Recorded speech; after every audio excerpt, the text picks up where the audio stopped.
ส่วนนี้มาตะเตยจักมันเป็นอย่างนัดทายคอนเทนต์มันก็เป็นมาอยากทายโมเป็นอยากเปล่ากับห้องกับนั่นไปนั่นมานี่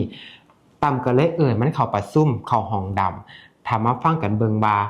มันสิตอบจะมาจังใดเนี่ยมันกำลังยังขึ้นมาแล้วถ้าฟังไปพร้อมกัน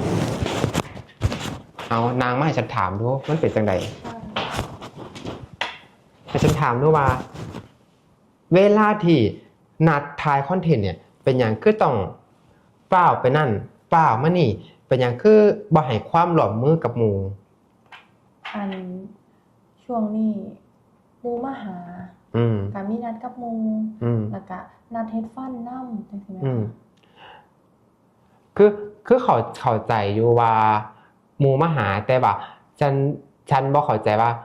เป็นอย่างคือต้องเร่งฉันเลิกงานแล้วเร่งฉันโลดเสร็จแล้วเด้อค่ะเสร็จแล้วค่ะขอลงมาถ่ายเด้อค่ะจังซี่ฉันบ่เข้าใจเพราะว่าเวลาถ่ายคอนเทนต์จังซี่ฉันก็ถ่ายแค่5 นาที10 นาทีคราวเดียวแล้วก็กลับจังซี่โอ้ยอาจารย์ขอโทษหลายๆหนูก็คิดบ่ถึงขอนั้นว่าแบบการใส่คำเว้าที่มันเร่งให้อาจารย์ลงมาถ่ายคลิปจังซี่มันจะแบบเป็นการแบบเร่งขอโทษหลายๆค่ะหนูก็คิดว่าถึงขอนั้นบ่แม่นหยังเด้คือเข้าใจบ่ว่าฉันน่ะเป็นคนคิดงานมันบ่กว่าฉันสิคิดออกมาได้นี่มันใส่ความคิดหลายห่าลางเที่ยจังซี่มาเลยฉันปึ้มจังซี่ฉันคิดบ่ออกแล้วฟีลมันบ่ได้แล้วคือถ่ายงานนี่เธอว่ามันถ่ายให้ไผมันก็ถ่ายให้แต่เธอถ้าเธอบ่ให้ความสำคัญกับการถ่ายงานบ่สละเวลากับการถ่ายงานเนี่ยแล้วเราจะเอางานมาจากไหนจะเอาลูกค้ามาจากไหนจะเอาเคสมาจากไหนซึ่งมันเป็นสิ่งแรกเลยที่สำคัญมากๆโมก็สำคัญอยู่แต่ยังได้ล่ะมันก็ล่องสำคัญล่องก็งานอยู่แล้วดังนั้นเธอก็ต้องให้ความสำคัญกับตรงนี้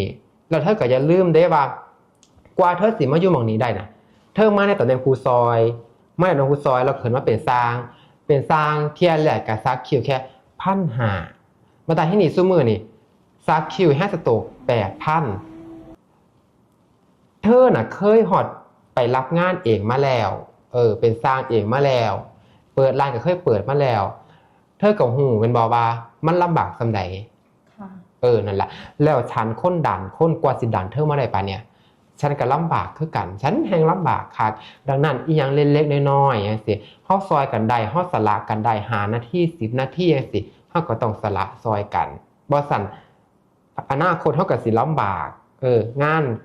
พอบ่มีคลิปให้ลูกค้าเบิ่งแม่นบ่เคสมันสิออกมาได้ไสจังซี่เฮาก็ต้อง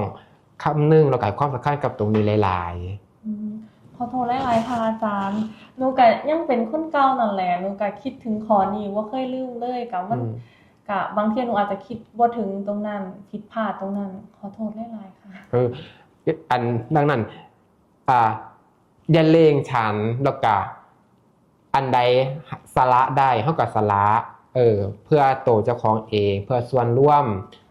ลูกครอบครัวจังซี่ก็ยังถ้ากินถ้าใส่น้ำเฮาอยู่เฮาก็เป็นตัวรักดังนั้นเฮาเสียสละเพื่อลูกพ่อครอบครัวมาแล้วเฮาก็ต้องเสียสละงานตรงนี้เวลาหม้องนี้เพื่อตัวเจ้าของนำแนวใดปรับใดก็ปรับก็ปรับก็สั่นกระทาเธอปรับได้เธอฟังฉันลูกค้าหลายๆสิเพิ่นก็สิเอ็นดูเธอที่ลูกค้าเอ็นดูเธอก็ย้อนว่าเธอเป็นตัวของเธอฉันอยากให้เธอเป็นของเธอคือเก่าฉันอยากให้เธอเปลี่ยนแปลงหรือว่าพอได้เงินโน่นนี่นั่นแล้วเป็นต่างสิมันก็บ่โอเคเฮาขึ้นได้กระทาเฮาบ่ดีจังซี่มันก็ลงได้ดังนั้นอะไรที่มันดีเฮาก็ต้องรักษาไว้ให้มันดีอันใดผิดก็บ่เป็นหยังผิดก็แก้ไขแล้วก็ปรับปรุงกันไปมันก็ยังมีโอกาสที่จะดำเนินการต่อไปได้ขอโทษค่ะขอโทษหลายไปปรับเจ้าของเด้อค่ะขอโทษด้วยค่ะ